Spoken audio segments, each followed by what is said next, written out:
வனவிடையிலே கடவுள் அருள் டிவி நேயர்களுக்கு லக்ஷ்மி நாராயணன் அன்பு வணக்கங்கள். இப்போ நம்ம பார்க்க போகிறது வார ராசி பலன் 27ஆம் தேதியிலேருந்து 3ஆம் தேதி வரை எப்படி இருக்க போதான்னு பார்க்க போகிறோம். ஸோ எப்போதுமே சொல்லதாங்க, லக்னத்து பாருங்கள். ராசிக்கு பார்ப்பதை விட லக்னத்து பாரு ரொம்ப பர்ஃபெக்டாக இருக்கும். உதாரணமாக ஒரு மகர லக்னம் விருச்சிக ராசினா நீங்கள் விருச்சிக ராசிக்கான பலன்களை பார்க்கறத விட மகர ராசிக்கான பலன்களை பார்க்கும்போது ரொம்ப பர்ஃபெக்டாக இருக்கும். முதல்ல வர்றது பொது பலன்கள், அதுக்கப்புறம் தசா புக்தி பலன்கள். உங்கள் ஜனனகால ஜாதகத்தில் என்ன தசா புக்தி அந்தரங்கள் வருதோ அதை நோட் பண்ணி வச்சு அதை மிங்கிள் பண்ணி பாருங்கள், ரொம்ப பர்ஃபெக்டாக இருக்கும். வீடியோட எண்டில் டிப் ஆஃப் த வீக் இருக்குது, மறக்காமல் பாருங்கள். விருச்சிக ராசி. ஸோ விருச்சிக ராசிக்கு வந்து பார்த்திங்கன்னா உங்களது ராசி அதிபதி செவ்வாய். செவ்வாய் வந்து பார்த்திங்கன்னா உங்களுக்கு என்ன மாதிரி விஷயங்களே பண்ணுவார் அப்படின்போது, செவ்வாய் வந்து 7ஆம் அதிபதி 6ஆம் அதிபதி 5இல் இருக்கும்போது வேலையில் நிறைய வேலை பளுக்கள் அதிகமாக இருக்கும். கொஞ்சம் வந்து சில நேரங்களில் கடன் அடைவதற்கான வாய்ப்புகள் ரொம்ப சூப்பராக இருக்குங்க. ஸோ இந்த மாதிரி நல்ல விஷயமும் இருக்குது, கெட்ட விஷயமும் இருக்குது. மற்றபடி வந்து பார்த்திங்கன்னா உங்களுடைய 2, 5ஆம் அதிபதி குருவும் ஆட்சி பலத்தோடு இருக்கும்போது நல்ல ஃபண்டு, சந்தோஷங்கள், குதூகலங்கள்லாம் இருக்கிறதுக்கான வாய்ப்பு எல்லாமே ரொம்ப நல்லாயிருக்கு. அதுக்கப்புறம் பார்க்கும்போது உங்களுடைய 3, 4ஆம் அதிபதியான சனி 5இல் இருக்கும்பொழுது நல்ல முன்னேற்றங்கள் இருக்கும். சொத்துக்கள் ஏதாச்சும் வாங்கணும் அப்படிங்கிற எண்ணங்கள், அதுக்கான முயற்சியில் வெற்றி கிடைக்கிறதுக்கான வாய்ப்பும் ரொம்ப சூப்பராக இருங்க. பழைய சொத்துக்கள் இருந்தால் அதுவும் விற்றுட்டு புதுசு வாங்கலாமா அப்படிங்கிற எண்ணங்கள் இருக்கும். அதுமாதிரி ரொம்ப நல்ல விஷயங்கள் தான். அதுக்கப்புறம் பார்க்கும்போது உங்களுடைய 6ஆம் அதிபதி வந்து 5இல் இருக்கும்போது வேலையில் நிறைய வேலை பளுக்கள் அதிகமாக இருக்கும். சில நேரம் சோம்பேறித்தனம் அதிகமாக இருக்கும். ஜாலியாக இருக்கும்னு பார்த்தா விட்றானுங்களா அடிக்கிற ஒரு ஃபீலை கண்டிப்பாக ஏற்படுத்தும். அதுக்கப்புறம் உங்களுடைய 7ஆம் அதிபதியான சுக்கிரன் ஆட்சி பலத்தோட சுப நிகழ்ச்சிகள் நடத்துறது, அதுக்கான எக்ஸ்பென்சஸ் கொஞ்சம் ஜாஸ்தியாகிறதுக்கான வாய்ப்புலாமே நிறையா இருக்குது. 8ஆம் அதிபதியான புதன் வந்து ஒரு ஆட்சி பலத்தோட 8லேயே இருக்கிற மாதிரி தானே அர்த்தம். அதனால் வந்து கொஞ்சம் கவனமாக இருக்குங்க. ஏதாச்சும் வந்து சின்ன பிள்ளைங்கிட்டலாம் பேசும்போது கொஞ்சம் கவனமாக பேசுங்க. நம்ம பாட்டு யதார்த்தமாக பேச போய் அதை தவறுதலாக போர்ட்ரேட் பண்ணிடுவானுங்க. ஸோ கொஞ்சம் ஜாகிரதையாக இருக்கிறது ரொம்ப ரொம்ப நல்லது. மற்றபடி வந்து பார்த்திங்கன்னா உங்களுக்கு 9ஆம் அதிபதியான சந்திரன் வந்து பார்த்திங்கன்னா நல்ல ஏற்றங்கள், நல்ல லாபங்கள், பிரயாணங்களாக நல்ல லாபங்கள் வர்றதுக்கான வாய்ப்புமே ரொம்ப நல்லா இருக்குது. அதுக்கப்புறம் பார்க்கும்போது உங்களுடைய 10ஆம் அதிபதியான சூரியன், 10ஆம் அதிபதி சூரியன் வந்து 6இல் இருக்கும்போது தொழில் போட்டிகள் இருக்கும், கேட்ட இடத்துல காசு கிடைக்கிறது, இதெல்லாமே ரொம்ப நல்லா இருக்குங்க. அதுக்கப்புறம் உங்களுடைய 11ஆம் அதிபதியான புதன் வந்து 8இல் இருக்கும்போது மூத்த சகோதர நண்பர்கள் விஷயங்கள்லாம் கொஞ்சம் கேர்ஃபுல்லாக இருந்துக்கிறது ரொம்ப ரொம்ப நல்லது. பேராசைப்படாமல் கொஞ்சம் அலர்ட்டாக இருந்துக்குங்க.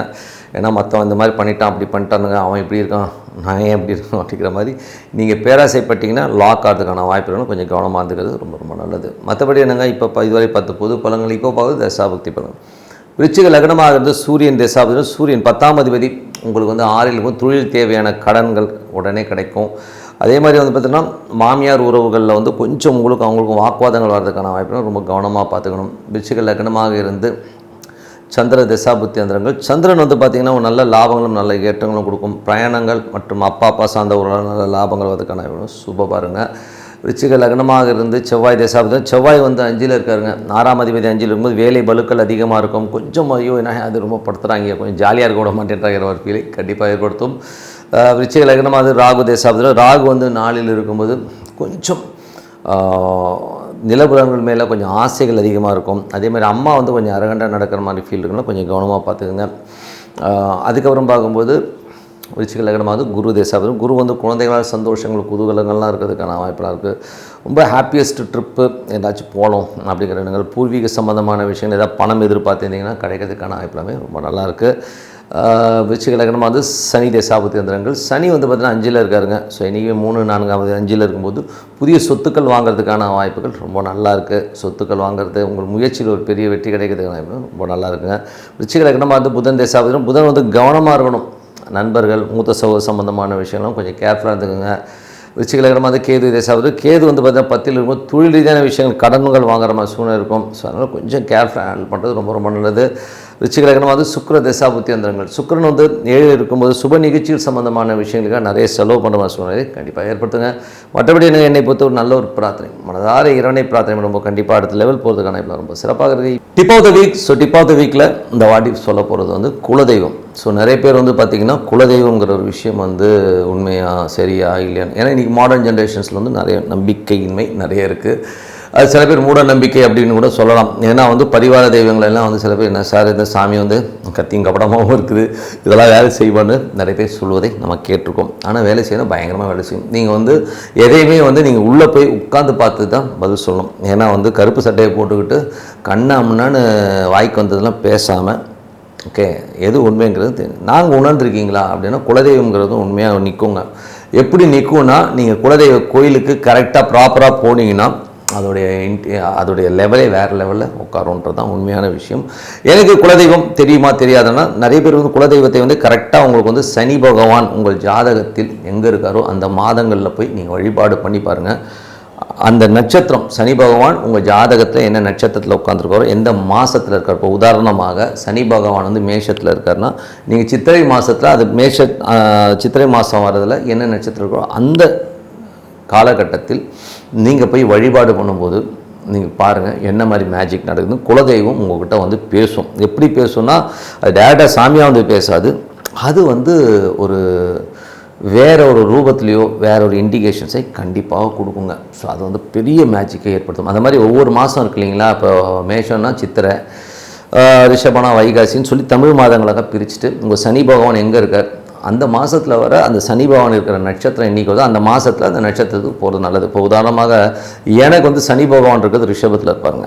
ஸோ ரிஷபத்தில் இருக்காருன்னா வைகாசி மாதம் அப்படின்னு நான் எடுத்துக்கணும். ஸோ வைகாசி மாதம்னு எடுத்துகிட்டு எனக்கு வந்து எதில் இருப்பார்னா ரோஹிணியில் இருப்பார். ஸோ ரோஹிணியில் இருக்கும்போது அந்த வைகாசி மாதம் வருகிற அந்த ரோஹிணி நட்சத்திரம் அன்னைக்கு நான் விரதம் இருந்து அந்த குலதெய்வத்துக்கான விஷயத்தை பண்ணும்போது அற்புதமான பலன்களை கொடுத்துரும். அதே மாதிரி சில பேர் சனி வக்கரமாயிடுச்சுன்னா அவங்களுக்கு வந்து குலதெய்வம் ஆக்சுவல் குலதெய்வம் தெரியாது. ஏதோ குலதெய்வம் சொன்னாங்கன்னு சொல்லிட்டு வழிபாடு பண்ணிட்டு வருவாங்க. இப்போ எனக்கு சனி வக்கரம், எனக்கு குலதெய்வம் கரெக்டாக தெரியாது. பட் நான் என்ன பண்ணுவேன்னா, அந்த மாதிரி குலதெய்வம் தெரியாதவர்கள் செய்ய வேண்டிய ஒரு நல்ல விஷயம் என்னென்னா, நீங்கள் வந்து ஹரிஹர சுதன் ஐயப்பன், அவர் தான் ஹெட் குவார்ட்டர் ஆஃப் குலதெய்வமே. ஸோ நீங்கள் குலதெய்வம்னா நீங்கள் ஹரிஹர சுதன் ஐயப்பனை வந்து வணங்கி பண்ணுங்க. கரெக்டாக எப்போ போகணும்னா சனிக்கிழமைகளில் வந்து ஐயப்ப கோயிலில் போகிறத வழக்கமாக வச்சுக்கிட்டிங்கன்னா அற்புதமான பலன்களை கொடுக்கும். அதுவும் ஒரு பலன் கொடுக்கும். அப்படிலாம் நீங்கள் பிறந்த கிழமைகள் அதுவும் ரொம்ப சூப்பராக ஆகும். ஸோ நீங்கள் என்ன கிழமையில் பிறந்தீங்களோ அன்றைக்கி வந்து ஒரு ஐயப்பன் கோயிலுக்கு வந்து போகிறத வந்து வழக்கமாக வச்சுட்டிங்கன்னா அது வந்து ஒரு எக்ஸ்ட்ராடனரியான ஒரு லைஃப்பில் வந்து ஒரு பெரிய டேர்னிங் பாயிண்ட். உங்களுக்கு குலதெய்வமே தெரியலனா கூட அந்த குலதெய்வம் வந்து உங்கள் வீட்டுக்குள்ளே வந்து உட்காந்துக்கோன்னா ஏதாவது ரூபத்தில் வந்து வரும். அதை வந்து நீங்கள் பிடிச்சிப்பீங்கிறது தான் உண்மையான விஷயம். இது வந்து பரிசித்து பாருங்கள், ரொம்ப சூப்பராக ஒர்க் ஆகும். ஏன்னா எல்லா ஜாதகத்திலையும் சனி பகவான் இருப்பார். அந்த சனி பகவான் இருக்கிற இடத்த பொறுத்து தான் குலதெய்வம் அமையும். அந்த கோயில் சுற்றிருக்கிற இடங்களை முதற்கொண்டு நாங்கள் மார்க் பண்ணி சொல்லுவோம். அவ்வளோ சூப்பராக ஒர்க் ஆகும். இது வந்து பண்ணி பாருங்கள். அதே மாதிரி வந்து தினமும் வந்து பார்த்திங்கன்னா சனி பகவான் போதே நம்ம என்ன பண்ணோம்னா, வயதானவர்கள் யாராச்சும் வந்து வீட்டில் வந்து வயசானவங்களோ, வீட்டில் பக்கத்தில் ரொம்ப முடியாதவங்க வயதானவர்களுக்கு வந்து ஃபுட்டு கொடுங்க. ஃபுட்டு, அந்த துணிமணிகள் எடுத்து கொடுக்கறது, இதெல்லாமே வழக்கமாக வச்சுக்கோங்க. ஸோ அந்த மாதிரி பண்ணும்போது குலதெய்வத்தின் ஆசீர்வாதங்கள் அவங்க வயிறு நிறையும் போது உங்களுக்கு வரும். அதே மாதிரி வந்து விளக்குக்கு எண்ணெய் வாங்கி கொடுக்கறது கோயிலில், அதுவும் வந்து வாங்கி கொடுங்க. இந்த மாதிரி பண்ணும்போது நீங்கள் பாருங்கள் உங்கள் குலதெய்வம் எப்படி நின்று பேசுங்கன்னு. இப்போ உதாரணமாக வந்து ஒரு எல்லை தெய்வம் வந்து ஒரு குலதெய்வமாக இருக்குன்னு வைங்களேன், அதெல்லாம் வந்து வேறு லெவலில் வேலை செய்யுங்க. அதெல்லாம் வந்து ரொம்ப ஃபாஸ்ட்டாக வேலை செய்யும். மற்ற தெய்வத்தோட இதுக்கெல்லாம் வந்து பவர்ஸ் வந்து ரொம்ப ஜாஸ்தி. எங்கள் வீட்டு பக்கத்தில் வந்து ஒரு சுடலை மாடன் ஒரு கோயில் இருக்குங்க. அது எக்ஸ்ட்ராடனரியான கோயிலுங்க. கண்ணன் இருக்கார் இல்லையா, ஸ்டன் மாஸ்டர், அவருடைய கோயில் தான் அது. எங்கள் ஏரியாவில் வந்து எல்லாருமே அதை போய் வழிபாடு பண்ணுவோம். ஸோ வழிபாடு பண்ணும்போது எனக்கு ஏற்பட்டது, நான் ஒரு நாள் திடீர்னு எனக்கு தோணுச்சு ஒரு அருவா வாங்கி கொடுப்போம் அப்படின்னு சொல்லிட்டு தோணும்போது அந்த இன்சிடென்ட் வந்து அருவா வாங்கி கொடுக்குறேன். ஏன்னா உங்களுக்கு இன்சிடென்ட் வேணும் இல்லையா, குலதெய்வம் இப்படிலாம் வேலை செய்யணும், அதுக்கான விஷயமாக தான் சொல்கிறேன். அருவா வாங்கி கொடுக்குறேன். என் பையனும் நானும் கொண்டு போய் கொடுத்துட்டு அந்த சாமிக்கிட்ட இருந்து ஒரு பழம் கொடுக்குறாங்க. அதாவது கற்ப கிரகத்துக்கு உள்ளே இருக்கிற சாமிக்கிட்ட ஒரு பழம் கொடுக்குறாங்க. அந்த பழத்தை வாங்கிட்டு நாங்கள் வீட்டுக்கு வரோம். வீட்டுக்கு வந்து நாங்கள் வந்து எங்கள் ஒய்ஃப் வந்து டக்குன்னு அந்த பழத்தை சாப்பிட்டு சொல்கிறாங்க, சுத்தமாக டேஸ்ட்டே இல்லை. அது எப்படிங்க ஒரு வாழைப்பழத்துக்கு டேஸ்ட் இல்லாமல் போகும்? கற்பகிரகத்துக்குள்ளே இருக்க சாமி சாப்பிட்டு பிரசாதமாக இருந்தாலும் சரி, வாழைப்பழமாக இருந்தாலும் அதுக்கு டேஸ்ட்டே இருக்காது. அப்போ சாமி இருக்குன்னு தானே அர்த்தம். யோசிச்சு பாருங்கள். ஸோ அந்த மாதிரி ஒரு மிராக்கிள் நடந்தது. அது மட்டும் இல்லாமல் அன்றைக்கி வந்து ஒரு சின்ன ஒரு தவறு நடந்தது. அதனால் அந்த உடம்பு வலி பார்த்திங்கன்னா அப்படி பிச்சு எடுத்துச்சு. ஓகேவா? ஸோ அதனால் ஒரு விஷயம் வந்து குலதெய்வம் இருக்கா, தெய்வம் இருக்கா இல்லையான்றதும் நீங்கள் அனுபவப்படுங்க. யாரோ ஒருத்தன் வந்து ஏதாச்சும் சொல்லிட்டான், சாமி இல்லைன்னு சொல்கிறான், ஜோசியம் போயின்றான், அதுன்றான், அப்படிலாம் கிடையாது. நீங்கள் அனுபவ ரீதியாக வந்து செயல்பாடு பண்ணி பார்க்கும்போது உண்மை என்னங்கிறது உங்களுக்கு கண்டிப்பாக விலகும். அற்புதமான விஷயங்களும் நடக்குங்க. ஸோ அதனால் நான் சொன்ன மாதிரி குலதெய்வம் தெரியாதவர்கள் ஹரிஹர சுதன் ஐயப்பனை வணங்குங்க. சனிக்கிழமைகளில் வணங்கலாம், இல்லை நீங்கள் பிறந்த கிழமைகளில் போய் வணங்குங்க. அற்புதமான பலன்கள் உங்களுக்காக. அது குலதெய்வம் உங்கள் வீட்டுக்குள்ளே வந்து உட்காந்துக்கிறதுல எந்தவித மாற்றம் இல்லைன்னு சொல்லிட்டு உங்களிடம் விடைபெறுவது உங்கள் லட்சுமி நாராயணன். நன்றி. கடவுள் அருள் டிவியை பார்த்தமைக்கு நன்றிகள். மேலும் இது போன்ற தகவல்களை தெரிந்து கொள்ள கடவுள் அருள் டிவியை சப்ஸ்கிரைப் செய்யுங்கள். மறக்காமல் பெல் ஐக்கானை கிளிக் செய்யுங்கள்.